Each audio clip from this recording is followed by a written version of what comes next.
Nah ini kalau yang ini dia langkah-langkah untuk perbandingan publik. Satu, memilih perusahaan publik pembandingnya. Cari siapa yang memang mirip-mirip. Mencari perusahaan publik yang beroperasi di negara, industri, subsektor, ukuran pendapatan ya, terutama ya, ukuran pendapatan dan leverage yang mirip-mirip. Mirip-mirip Pak, pasti nggak ada yang persis sama Pak. Nggak ada dua perusahaan yang persis sama, nggak ada.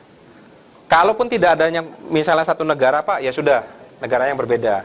Kalaupun misalnya subsektor yang nggak sama, mungkin di industri yang sama atau industri yang mirip-mirip. Nah ini jadi challenge-nya di sini Pak. Tetapi kalau kita kan Pak, mungkin Indonesia belum terlalu ini ya, belum terlalu M&A-nya belum terlalu giat. Pasti kalau di negara lain pasti sudah ada nih Pak. Data-data ini sudah ada nih. Seperti itu. Kemudian tadi ada satu lagi perusahaan, oke. Nah ini dia tadi ya. Cari pendekatannya Pak. Kemudian Pak, ada satu lagi yang mungkin lupa tertulis adalah waktu Pak. Seringkali waktu itu kalau lebih dari 2 tahun Pak, itu nggak valid lagi. Misalnya multiple-nya kita gunakan, ada transaksi atau ada nilai perusahaan yang sudah lebih dari 2 tahun yang lalu. Multiple-nya mau kita pakai gitu Pak. Itu biasanya nggak relevan lagi.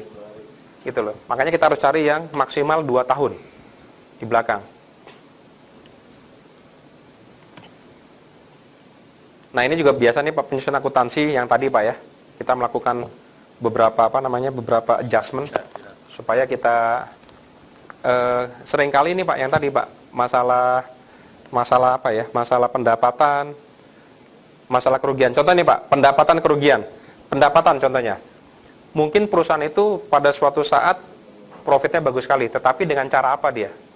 Bisa jadi dengan cara jual aset. Karena kalau di sini kan Pak boleh ya Pak, net profit itu kan Pak di sini ada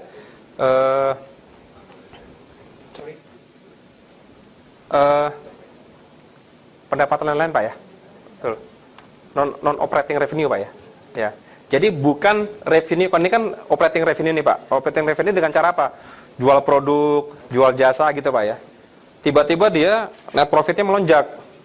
Dengan cara apa? Suatu saat dia dapat others income bukan dari kegiatan operatingnya dia, jual gedung misalnya Pak. Gitu loh. Nah itu kita adjust dulu Pak. Kita adjust. Oke ya. Nah ini juga Pak, ini penting nih Pak. Ini penting juga nih. Ini istilah-istilah Pak ya.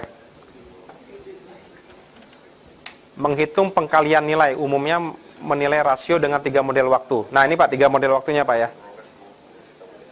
Jadi katakan misalnya kita sedang berdiri Pak di bulan apa ya? Di bulan Juni Pak ya. Gitu ya. Kita sedang berdiri di bulan Juni Pak. Maka ada namanya TTM Pak. Trailing 12 months. Trailing 12 months-nya itu adalah 12 bulan ke belakang. Gitu loh. TTM.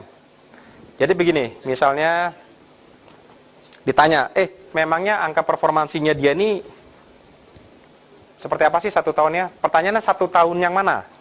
Kan gitu kan Pak. Bisa jadi 1 tahunnya adalah pengertiannya adalah 12 bulan yang sudah terjadi. Yang itu yang kita sebut dengan TTM. Gitu kan. Atau dia sebenarnya 12 bulan dari Januari sampai Desember. Kebetulan kita baru Juni kan Pak. Kan gitu ya. Berarti yang Januari sampai Juninya adalah actual, yang sisanya adalah projected. Kan gitu ya Pak ya. Seperti itu. Atau juga Pak, tahun depannya berapa? Gitu loh. Tahun depannya dia berapa nilainya?